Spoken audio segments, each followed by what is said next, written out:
The government is banking on promoting entrepreneurship in waste management and enhanced enforcement so as to end the perennial garbage problem in the country. Cabinet Secretary in charge of Environment, Climate Change and Forestry, Soipan Tuya, has said promotion of the waste recycling and reuse has become a more practical approach to solid waste management. This coming as counties across the country marked World Environment Day with a call to plant more trees.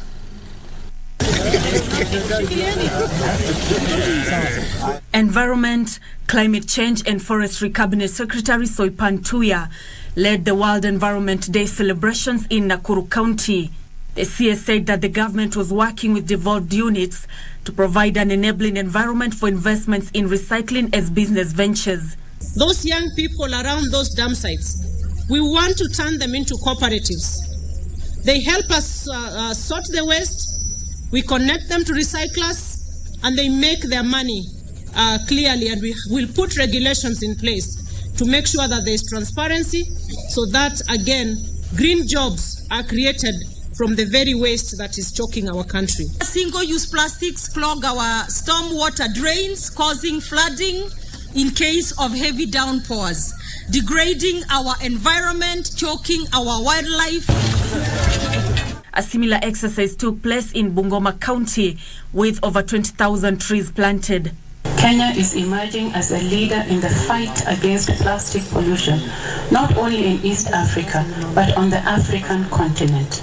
By expanding its efforts to green its economy, Kenya could use sustainability to power economic growth, create jobs. This day is meant to inspire action for positive change by raising awareness about pressing environmental issues for a sustainable future, which requires both collective efforts and individual actions. Meanwhile, the National Environment Management Authority with closed markets found with huge plastic bag waste. Watu wametusumbua sana na watu ambao tunaita kadogo economy. Kadogo economy ni kwa nini? Kadogo economy ndio umepatia sana hawa watu soko. Watu soko kwa sababu wanafunga chips, wapatia maziwa, wanafunga viazi. In Laikipia County, environment stakeholders have called for partnerships to eradicate the plastic pollution menace. Sisi tumekuja na solid waste management policy ambayo tunataka kuileta on board ndio tuweze kuona vile tutakuwa tuna manage hizi plastic. Government officials in Mandera led the area residents on a tree planting exercise. Those operating in quarries were urged to be at the forefront in conserving the environment. There is a very serious challenge. Watu wanatoa mawe na hiyo mawe kitoa ziki they don't backfill. The Lake Region governors have urged the national government to work closely with counties by formulating legislations to tackle climate change.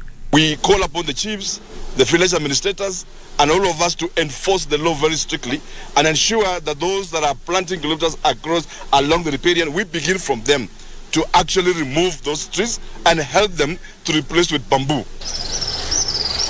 In Kisii County, the manufacturing sector was identified among those generating substantial amounts of waste that pollutes the environment.